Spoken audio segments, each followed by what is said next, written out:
친히 눌러주시고 아유 영광입니다.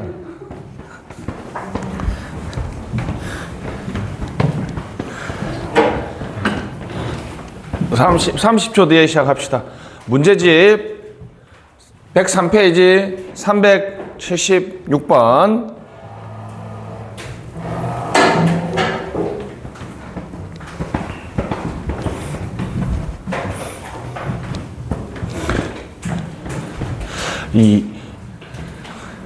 잠깐만 딴소리 하면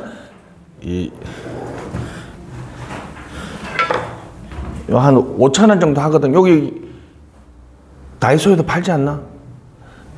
그 노량진하고 부평하고 학생들의 좀 다른 점이 뭐냐면, 부평은 이렇게 옹기종기 모여서 공부하는 거 좋은데 이상하게 독서대를 많이 안 써대요. 근데 이제 다른 쪽 수원가에는 독서대가 그냥 뭐 디폴트 값이라 그래야 되나? 이게 공간도 안 차지하고 이렇게 각도 조절도 되고 좋은데 한번 사서 써보시면 좋을 것 같습니다. 준비됐죠? 안녕. 자, 손 들어봐. 이렇게 봐, 뒤에 다 하잖아. 봐, 다 해. 안녕. 자, 오늘도 우리 파이팅 합시다. 준비됐죠? 376번 민주성 모두 고르면 의사결정의 품권은 맞죠. 옴부즈만은 이제 여러분이 유일하게 아는 스웨덴어입니다. 스웨덴. 민원 감찰관 호민관. 제가 처음 배울 때는 이제 호민관으로 배웠거든요. 그래서 느낌 있죠? 옴부즈만은 예를 들면 인천시장님이 대선에 출마했는데, 그죠? 3억 내고 그냥 광탈하겠죠, 그죠? 돈도 많아, 그죠? 인천시가 뭔가 행정에 문제가 있거나 시민들의 요구에 제대로 못할 때는, 원래는 자, 스웨덴에서 만든 옴부즈만은 밖에 있습니다. 인천시 밖에서. 뭐, 대표적으로 인천시 의회 소속에서 전문가를 임명해서 이렇게 잘못된 행정, 뭐 민원, 주민들이 진정하거나 건의를 하거나 민원을 제기하면 이 옴부즈만으로 임명된 사람이 찾아가서 뭐가 잘못됐는지를 따지는 거예요. 그러니까 이제 시민들의 어떤 요구를 반영해 주니까 행정의 민주성과 관련돼 있죠, 그죠? 근데 스웨덴식 옴부즈만은 대부분 중요한 건 뭐라고요? 정부 밖에 있으니까 내부 통제입니까? 외부 통제입니까? 외부 통제죠. 근데 우리나라는 보통 시장님 있으면 이렇게 밑에 부서가 이렇게 있으면 이렇게 해서 옴부즈만을 둔다는 거죠. 물론 직무 수행의 자율성이나 독립성을 보장해 준다 하지만 어디에 있어요? 내부에 있죠, 그죠? 내부에. 그래서 우리나라의 옴부즈만은 이런 역할을 하는 게 바로 요걸 이제 인천이 아니라 우리 대한민국으로 바꾸면 바로 요게 비슷한 게 뭐죠? 국민권익위원회죠. 국민권익위원회. 국민권익위원회는 국무총리 소속인데 뭔 역할을 한다?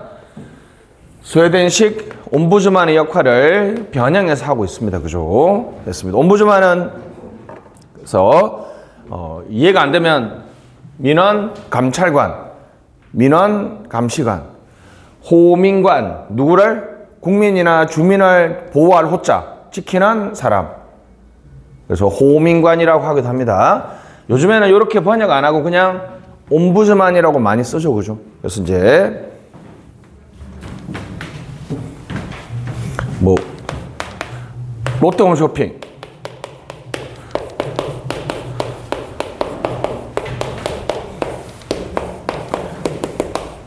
많이 하죠, 이제. 여러분 혹시 이런 거 들어봤어요? 고객 옴부즈만? 어떤 기업이 비윤리적 경영을 했을 때 보통 기업들이 내놓는 대표적인 방안 중에 하나가 앞으로 무슨 제도를 활용하겠다? 옴부즈만 제도를 활용하겠다. 이제 고객들이 직접 기업에 뭐 문제를 제기하면 힘이 약하잖아요, 그죠? 그래서 옴부즈만이라는 걸 통해서 문제를 제기하면 이 사람 전문가가 찾아가서 기업의 나쁜 것들을 감시 통제해 주겠다. 그래서 최근에는 민간 분야에도 옴부즈만이라는 용어를 많이 씁니다. 그죠? 뭐 제가 그냥 좀 심하게 말하면 오늘 내 옴부즈만 용어 처음 들어봤다 그러면 조금 이런 쪽으로 관심이 없거나 좀 잘 접해보지 않는 거죠. 이거는 제 기준에 보면 상식인데 근데 살아오면서 옴부즈만 한번 들어봤지? 말 들어봤다고 해. 그치? 너는 공부했으니까 들어봤지. 소설 들어봤지? 그래 고맙다. 좀 디귿 비용 편익 분석은 민주성보다는 경제성, 능률성 쓰시죠? 경제성, 능률성. 뭐 단어 자체만 보도 비용과 편익을 분석해서 뭐가 더 큰 사업을 하겠다? 편익이 더 큰 사업을 하겠다. 그죠? 그래서 이것은 능률성에 관련된 얘기죠. 됐습니다. 77번, 377번. 능률성과 효과성에 관한 설명으로 옳은 것은 효과성은 목표와 무관하게 자원의 낭비 없이 사용하는 것. 틀렸죠, 그죠? 효과성은 무슨 달성도? 목표 달성도라고 얘기했습니다. 2번, 능률성은 사회 문제 해결 정도. 사회 문제 해결 정도는 효과성이라고 그랬고요. 3번, 어떤 대안이 효과적이면 그 대안은 항상 능률성이 아닐 수도 있다 그랬죠? 됐습니다. 4번, 비용 효과 분석은 효과를 화폐로 측정하기 어려운 별표 여기 그죠? 비용 행정학에서는 그냥 그 학문의 문법을 외워야 됩니다. 그죠? 뭐 단어 하나만 바꿨지만 됐습니다. 단어 하나만 바꿨지만 완전히 다른 개념이죠. 그죠? 비용 편익 분석은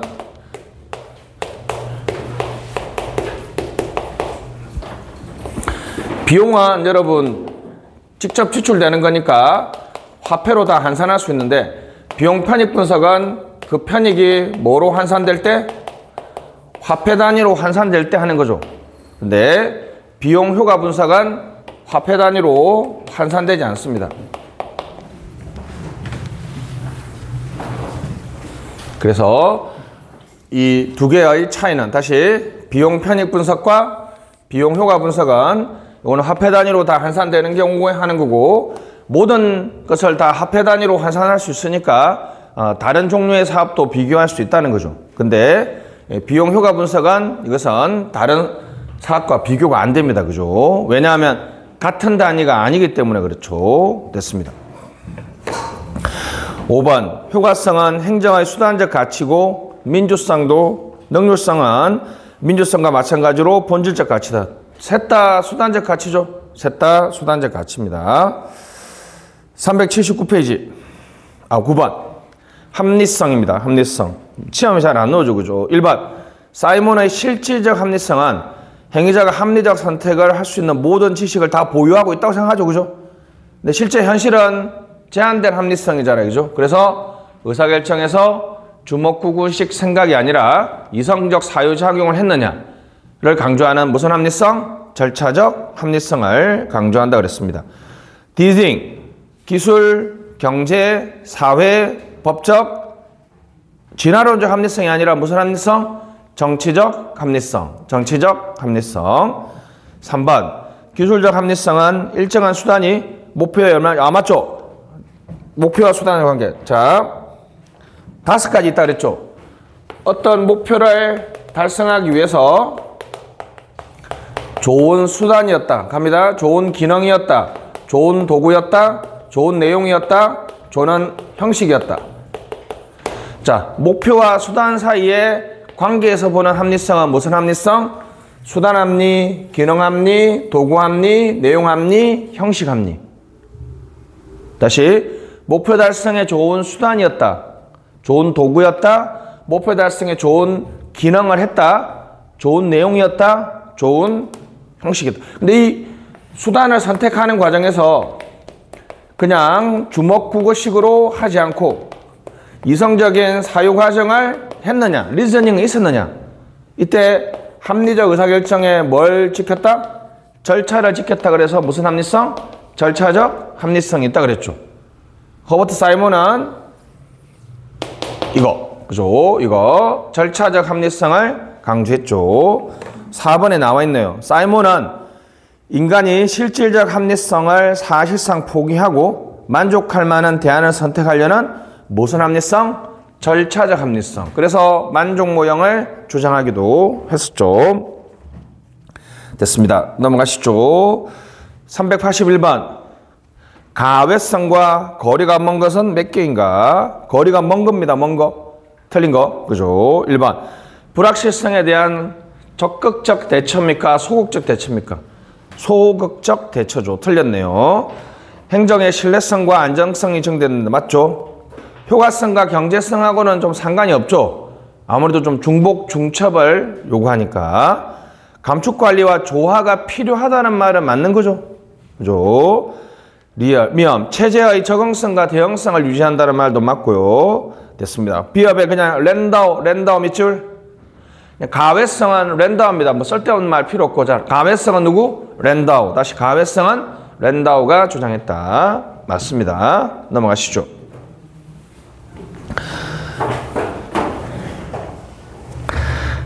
382번, 3번, 4번, 5번, 6번까지 해서 가외성이 그래도 좀 노는 편이죠. 그죠? 10년 동안에 한 6, 7문제 나왔으면 우리 단순하게 말하면 한 2년에 한 번은 논다 이렇게 기계적으로 얘기할 수 있죠. 그죠? 근데 그게 지방직 9급이나 국가직 9급에 논다는 보장은 없습니다. 그죠? 하여튼 뭐 자주 논다고 볼 수 있습니다. 그죠? 384번. 이런 문제가 좋죠. 자동차 제어장치를 이중을 한다. 가외성을 물어보는 거죠. 그죠? 두 번째 동그라미. 정전에 대비해서 자가발전. 이것도 가외성이죠. 그죠? 가외성입니다. 1번. 형평성과 상충관계에 있다. 2번. 체제의 신뢰성, 안정성을 제고하죠. 그죠? 저하하는 게 아니라. 수단적 가치이지 본질적 가치는 아니라 그랬죠? 창의성을 제고할 수 있다. 맞죠? 됐습니다. 가외성은 능률성과 상충관계에 있지 형평성과는 상충관계에 있는 거 아니죠. 그죠? 됐습니다. 됐습니다. 386번 같은 거 보면 이렇게 그죠? 좀 깊게 나왔죠. 가외성의 안에 구성 요소가 3개죠. 중첩, 중복을 통해서 무슨 현상? 등전이 현상을 이야기하도록 하고 있습니다. 등전이 현상, 옳은 것. 1번, 행정 기능이 한 기관에 배타적으로 주어지지 않고 여러 기관 혼합적, 중첩적으로 하면 무슨 성? 중첩성이죠. 중첩성. 1번은 중첩성이네. 2번, 동일한 기능을 여러 개 독립적으로 하면 중복성이죠. 그죠? 중복성입니다. 3번, 하나의 기능이 담당 기관에 의해 제대로 작동하지 않을 경우 보조기관 일을 대행하는 것은 맞죠? 동등잠재력 됐습니다. 등전이 현상 됐습니다. 4번, 한 기관이 다른 기관과 비교해 권한과 자원을 동등하게 이거는 뭐 가해성하고 아무 상관없죠? 됐습니다. 388번 작년에 나왔네요. 종합문제입니다. 종합문제 갑니다. 적절하지 않은 것 실체설 사익을 초월한 실체로 사익과 이거 완벽한 실체설이다. 그죠? 2번 가외성은 불확실성과 위험을 회피하기 위한 중첩, 중복 상태를 지향하는 거 맞죠? 지향하는 거 맞습니다. 3번 파레토 효율은 자원 배분의 효율성을 의미하지 분배의 형평성을 담보하는 것은 아니죠? 맞습니다. 4번 효과성은 목표의 달성도를 나타내는 개념으로 효율성과 달리 투입 문제에 투입 절차를 관심 둔다 두지 않는다? 관심 두지 않는다. 그죠? 투입 절차를 무시한다는 것이 가외성의 효과성의 치명적인 단점이죠. 됐습니다. 다음 391번. 여기서부터는 종합문제입니다. 종합문제. 특정한 이념에 놓는 것이 아니라 여러 가지 행정 이념을 다 섞어서 내고 있습니다. 391번. 행정 가치에 대한 설명 중 가장 옳은 것은 1번 한 목적성을 의미하는 경제성은 그 자체로 본질적 가치. 이거 고르면 싸다고 맞아야 되죠. 그죠? 이건 아니다. 2번 적극적 의미 합법성은 상황에 따른 신축성을 부여하는 법의 적합성보다는 예외 없이 적용되는 법의 안정성. 우리 딱 봐도 느낌이 반대죠, 그죠? 자, 여러분 지난 시간에 했죠? 합법성은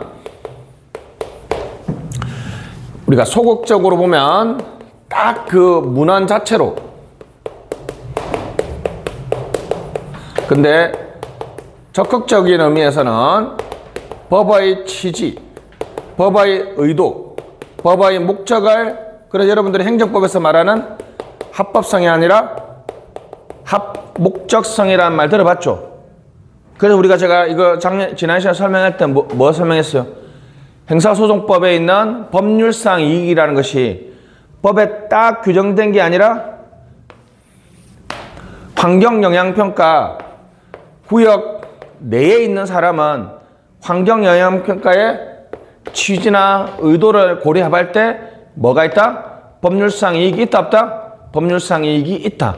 이거는 합법성이 아니라 법에는 이 사람에 대해서 법률상 이익이 있다고 안 돼 있잖아요, 그죠? 그 취지나 환경영향평가의 취지나 의도를 생각해 볼 때는 그 사람한테도 있다고 해석하는 게 맞죠? 예외 없는 엄격한 적용보다는 유연하고 탄력적인 적용을 강조합니다, 그죠? 그래서 다시 합법성을 소극적 의미로 볼 수도 있지만 무슨 의미? 적극적 의미로도 볼 수 있다는 거죠. 됐습니다. 3번. 가외성은 과정의 공정성을 확보하는 수단적 가치다. 가외성의 가장 단점이 이거죠. 과정의 공정성을 확보하지 못합니다. 자, 이런 거죠. 112가 있고 112가 있는데, 자, 내가 지금 구조를 바라고 있습니다. A와 B가 구조를 바라고 있는데, A 지역에 119가 다 출동하면, 자, 등전이 현상이 발생해서 112가 구조 업무를 대신할 수 있다 그랬죠. 근데 여러분이 B라면 구조 업무의 전문가인 누구한테 구조를 받고 싶어요? 119에 받고 싶잖아요, 그죠? 그럼 과정의 공정성을 확보해요, 확보 못해? 확보하지 못하죠. 누구는 119에서 구조받고 누구는 112에 구조받으면 이게 공정하지 못하잖아. 다시 갑니다. 가외성은 과정의 공정성을 확보한다, 확보하지 못한다? 확보하지 못한다는 것입니다. 4번. 능률성은 떨어지더라도 효과성은 높을 수 있다라고 제가 말씀드렸죠? 있습니다. 93번. 행정가치 적절하지 않은 것. 1번. 사회적 능률은 발전행정에서만 와이드요. 딱 봐도 1번이 답이다, 그죠? 사회적 능률은 무슨 관계론? 인간관계론. 다시 무슨 관계론? 인간관계론에서 강조되었습니다. 2번. 기계적 능률은 정치행정 이원론 시대의 과학적 관리법이 행정학에 도입되면서 균릭. 맞죠? 균릭. 됐습니다. 3번. 사회적 형평성은 신행정학 롤즈. 맞습니다. 4번. 가외성은 불확실성 시대의 행정의 신뢰성 확보. 랜다우. 맞죠? 랜다우. 가외성은 누구다? 랜다우다. 이렇게 기억해 주시면 되겠습니다. 자, 나머지는 여러분들이 한번 풀어보시고 402번을 갑시다.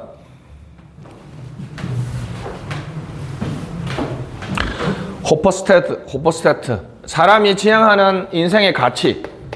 사람이 지향하는 인생의 가치는 전체적으로 딱 6개가 있다는 거예요. 6개. 다시 뭐라고요? 내가 바람직하다고 생각하는, 그래서 장남, 불객관절.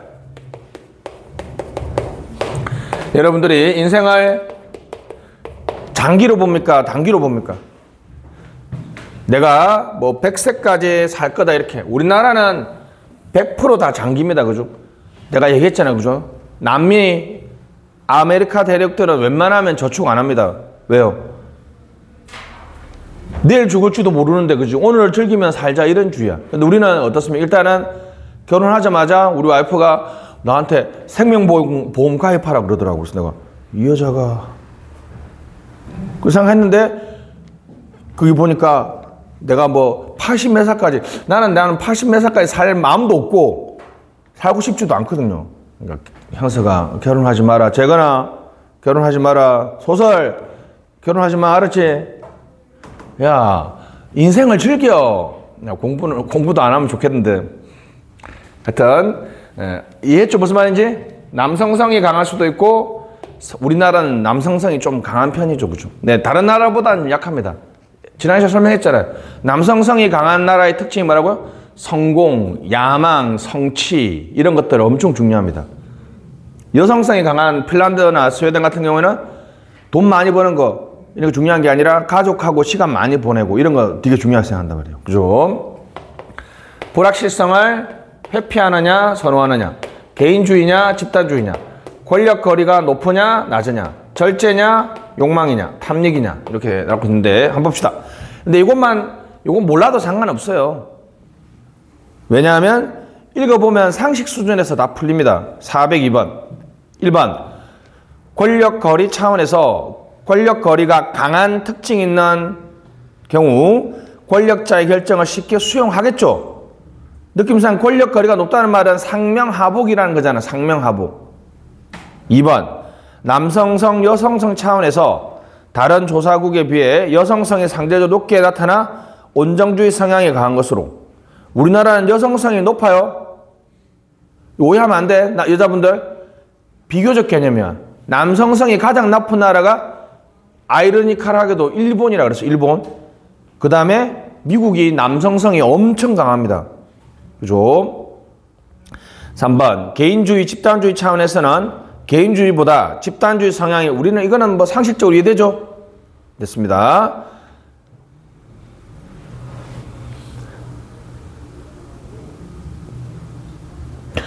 학생들하고 예전에는 뭐 같이 밥도 먹고 다니고 막 그랬는데 뭐 재밌는 얘기, 저는 재밌는 얘기인데 여러분은 재미없겠구나. 그죠? 만약에 한 20명 같이 밥 먹으러 가요.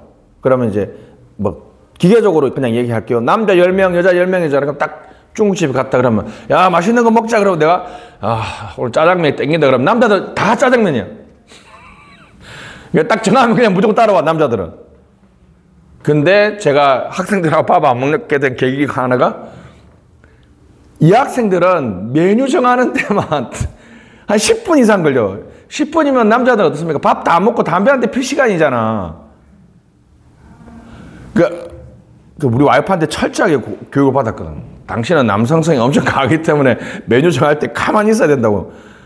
그러면 또 이 학생들 보통 그렇습니다. 불러서 물어보고 이렇게 하는데 그런 내가 막 속에서 꽉 짜장면 시켜 빨리 먹고 가자 이렇게 하고 싶은데 하여튼 남자들은 우리나라는 집단주의가 상당히 강한 편인 거 아시겠죠? 4번 불확실성 회피 차원에서 불확실성을 회피하려는 성향이 높게 나타나는데 공무원들의 설레답섭 이런 것들이 바로 그런 것들이죠. 그죠? 됐습니다.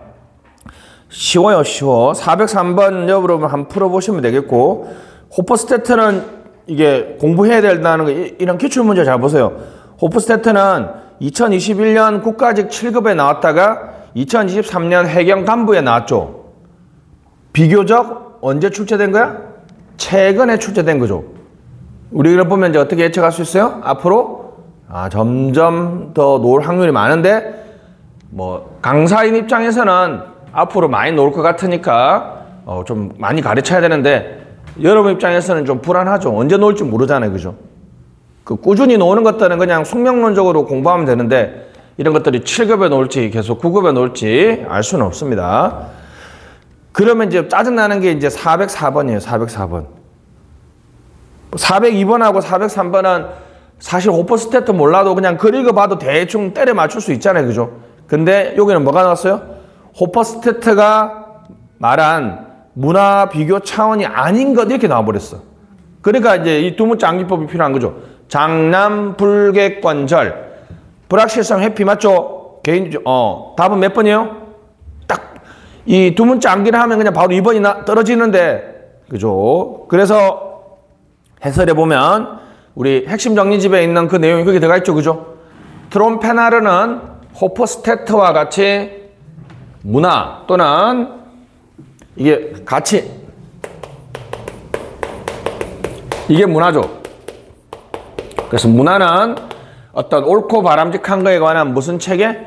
가치 체계를 내포하고 있습니다. 그죠? 그래서 문화와 가치 체계는 같은 말이죠. 그죠? 그래서 트롬페나르의 문화 차원에서 재밌는 게 몇 개 있습니다. 그죠? 여러분들이 지난 시간에 수업했으니까 넘어갈게요. 됐습니다. 112페이지 408번 라스웰입니다. 정책 지향. 정책학은 사회문제 해결 지향. 2번 관한 지식은 규범적 처방적이다. 3번 정책적 의사결정을 사회적 과정의 부분에 해당한다고 본다. 다양한 연구 방법 사용한다. 답은 몇 번? 2번이죠. 정책 과정에 관한 지식은 경험적, 실정적 지식이죠. 정책 과정에 필요한 지식은 규범적이고 처방적인 지식입니다. 규범적이고 처방적인 지식이 되겠습니다.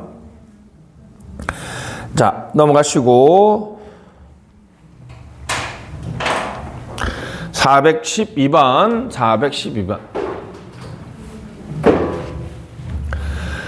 정책학 발달의 배경 옳지 않은 것. 자, 51년 라스웰 논문 정책 지향 1번 맞네요. 2번 라스웰은 71년도에 다시 소개하면서 맥락성, 이론 지향성, 연합 학문성 틀렸죠? 그래서 그냥 이런 거는 그냥 외워줘야 됩니다. 그죠? 우리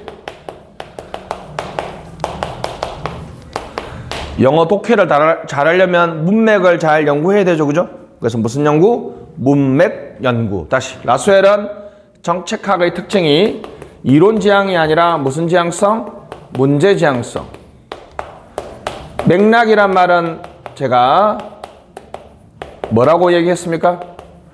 좀 정확하진 않지만 종합적이고 체계적으로 이해한다. 다시 말하고요. 저출생의 문제를 주거, 교육, 학비 등 다양한 관점에서 종합적으로 이해한다. 뭐 어떻게 이해한다? 맥락적으로 이해한다. 다시 뭐 어떻게 이해한다? 맥락적으로 이해한다. 그러니까 연합학문을 사용해야 되죠. 다학문, 범학문, 학제적 접근. 바람직한 것을 처방해야 됩니다. 규범적인 연구. 다시 외웁시다. 문맥 연구. 다시 말하고요. 문맥 연구 됐습니다. 413번은 이거는 그냥 거저주는 문제죠. 그죠? 됐습니다. 로이 1번 아니고 2번이 답이다. 그죠? 이 문제는 어떻습니까? 해설이 없죠. 이런 것까지 해설한다는 건 진짜 어떻습니까? 문제에 대한 행정학에 대한 예의가 아닙니다. 자, 드디어 114페이지 414번 요런 문제를 맞춰줘야 됩니다. 요런 문제. 자, 일단은 암기법이 뭐라고요? 간직하게. 다시 뭐라고요? 간직하게. 다시 뭐라고요? 간직하게. 누가 분규 일으켰다? 재성분규. 다시 재성분규. 간직하게 재성분규. 이렇게 외우기 싫으면 자, 마스크 써야 되잖아요. 그죠? 마스크 써야 되죠. 여러분 밑에 내려가면 편의점에서 상비약 많이 못 사죠. 개인의 행동에 직접적이면 무슨 정책? 규제 정책. 요게 가장 찾기 쉬워요. 마스크 써야 되잖아요. 여러분 행동이 직접적이죠. 여러분 행동에 직접적이죠. 정반대는 구성 정책이야. 다시 뭐라고요? 대각선은 무슨 정책? 구성 정책. 개인의 행동에 영향을 주는 거는 무슨 정책? 배분 정책. 개인의 행동. 그럼 이건 당연히 무슨 정책이겠어요? 재분배 정책이죠. 자, 414번. 자, 찾아보시죠. 규제 정책은 개인의 행동에 직접적이니까 뭐가 규제 정책이에요? C가 규제 정책이죠. 그러면 대각선에 있는 B는 무슨 정책? 구성 정책이죠. 구성 정책. 개인 행동의 빈칸은 배분 정책이니까 A가 배분 정책이죠. 그러면 D는 무슨 정책? 재분배 정책이죠. 이런 문제 맞춰줘야 됩니다. 이 문제는 문제가 두 개죠. 그죠? 칸 맞추고 칸 안에 내용을 맞춰줘야 합니다. A, 1번 A, 배분 정책. 세부 단위로 쉽게 구분, 각 단위별로 별도로. 맞죠? 정책의 세분화가 쉽습니다. B는 구성정책이죠.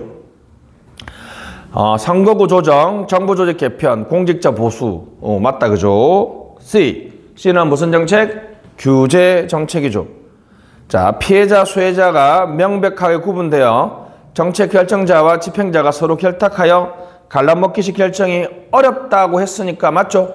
어렵다. 포크벨을 로롤링이 나타나면 배분 정책이죠. 그죠? 어려우니까 규제 정책이죠. D. 지방적 수준에서 분산적 정책 결정은 무슨 정책? 정책을 세부 단위로 나누기 쉽다는 것은 배분 정책의 특징이죠. 그죠?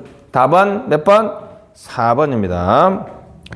415번 문제는 행정학 처음 하는 사람도 맞출 수 있을 것 같은데 대충 감각적으로 일반 국민의 인적 물적 자원을 부담시키는 거. 추출, 구성, 배분, 상징. 당연히 추출 정책이죠. 그죠? 추출 정책. 동원 정책이라고 합니다. 동원 정책. 417번. 이렇게 놓습니다. 재분배 정책은 환경에 직접적이죠. 다시 뭐라고요? 환경에 직접적이죠. 환경에 직접적인 거 넘어갑시다.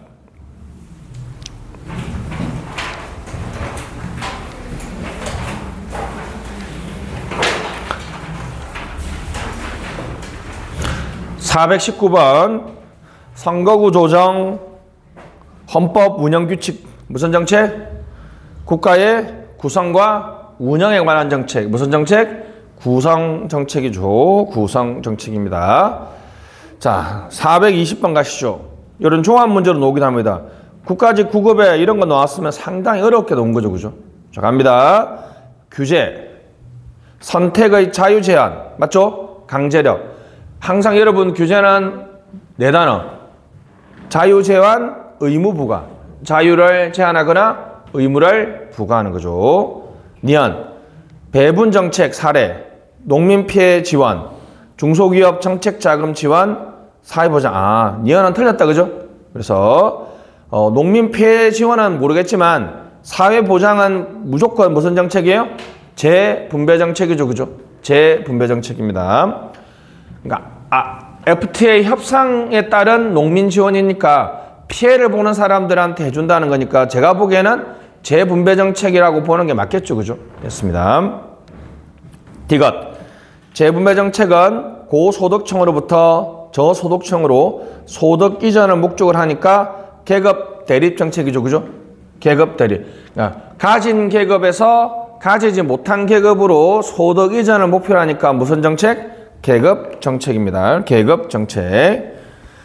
리얼. 재분배 정책의 사례로는 저소득층을 위한 근로장려금, 영세민 임대주택, 요까지는 맞지만 대덕연구단지 개발은 배분 정책이죠. 그죠? 뭐 특별하게 대덕 지역의 사회적 약자라고 해서 하는 거 아니잖아요. 그죠? 그래서 배분 정책이 되겠습니다. 자, 미음. 구성정책은 정부기관의 신설과 선거구 조정 등 맞죠? 읽어보니까 맞습니다. 422번. 이런 것들은 쉽죠. 갑니다. 로이, 기억, OX, O, 니은, O, D것, X, 리얼, X, 미음, O, 비업, O. 요거는 뭐 공부 좀 한 사람들한테를 보면 난이도 없는 거죠. 자, 그 다음부터는 이제 423번. 이제는 유형을 맞추는 겁니다. 자, 1번. 고속도로는 배분정책 맞죠? 2번. 저소득층 소득 안정은 재분배 정책 맞다. 그죠? 그 다음에 식품위생 규제는 규제 정책 맞죠? 4번. 어찌됐든 간에 여러분, 코로나로 인해서 자영업자 지원해 주는 거는 배분 정책이든 재분배 정책이든 뭐는 아니에요. 구성 정책은 아니죠. 그죠? 됐습니다. 구성 정책은 아닙니다. 됐습니다. 424번도 상당히 재밌습니다. 배분 정책에만 해당하는 거. 기업. 비교적 안정적 연합을 중시하는 것은 재분배 정책이죠. 피크 어소시에이션. 정상연합에서 엘리트들이 안정적으로 결정하기 때문에 무슨 정책? 재분배 정책. 정책의 안정성이 높다. 이렇게 얘기할 수 있습니다. 니은. 아, 이거는 니은도 아니다, 그죠? 재분배 정책이죠, 그죠? 니은도 아닙니다. 재분배 정책이죠.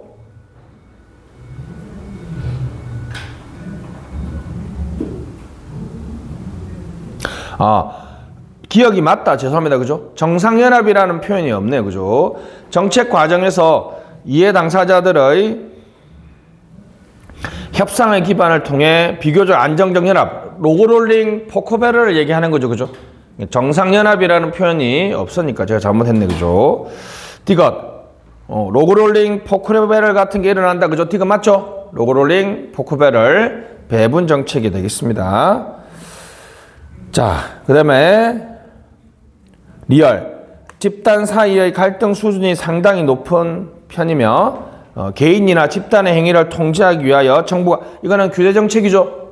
그죠? 집단 간 갈등은 규제 정책입니다. 자, 다음 가보시죠. 문제가 진짜 미친 듯이 많죠. 그죠?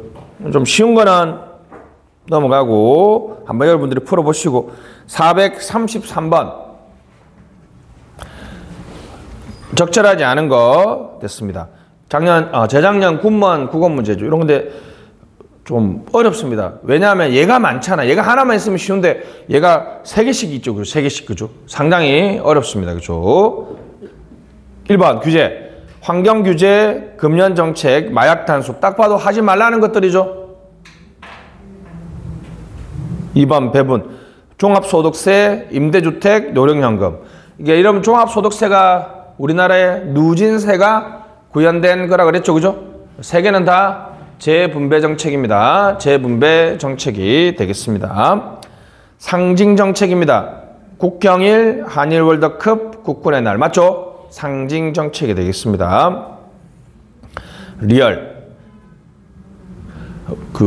인천에 상징 정책이 하나 있잖아요. 서울 사람들이 남산 안 올가본 것처럼 현실 너 월미도 가봤어? 인천 사람들은 그래도 월미도는 가봤지. 근데 여러분 월미도로 가봤는데 메가더 동상에는 잘 안 가보대. 가봤어? 윤정은 가봤냐? 야, 나는 2번이나 갔다. 유정복 시장님이 대선 출마를 어디서 했어요? 메가더 동상 앞에서 했잖아. 그 제2의 인천 상륙작전이 필요하다 이렇게 막 얘기하면서 하는데 메가더 동상에 딱 봐도 어떤 정책이에요? 상징 정책이죠. 상징 정책. 그 얘기 하려고 그랬어. 그 얘기 하려고 그랬습니다. 그죠? 동상은 좀 더 크게 지었으면 좀 좋았을 것 같은데 옛날 스타일로 져서 좀 멋있지는 않더라고.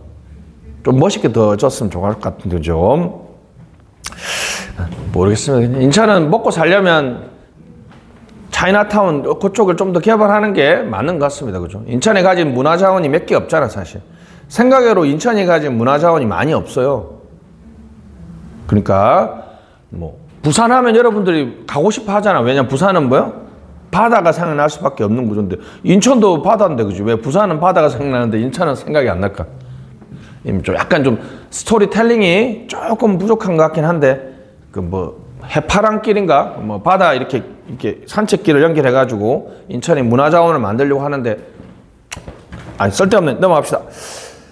433번 동그라미 3번 4번 구성정책, 정보조직 개편, 선거구 조정, 행정구역 통합. 맞죠? 다 구성정책이 되겠습니다. 재미난 좀 문제는 438번. 로이의 정책 유형론 문제 진짜 많죠? 이런 거는 그냥 여러분들 시험에 가면 만난다고 생각하는 게 편해요.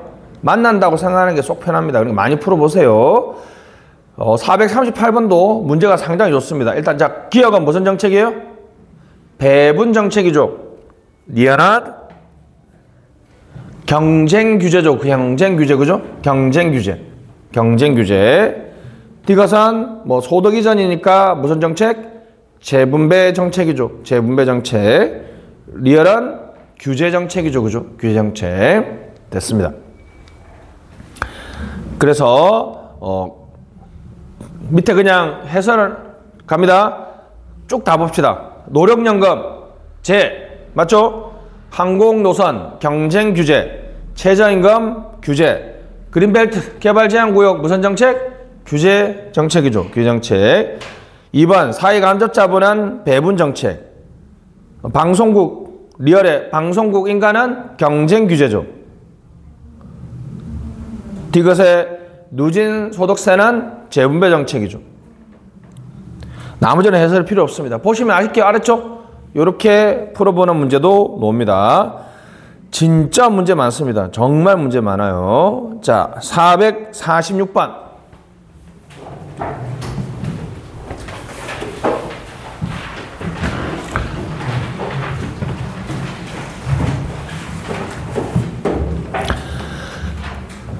정책 과정에 참여자가 있습니다.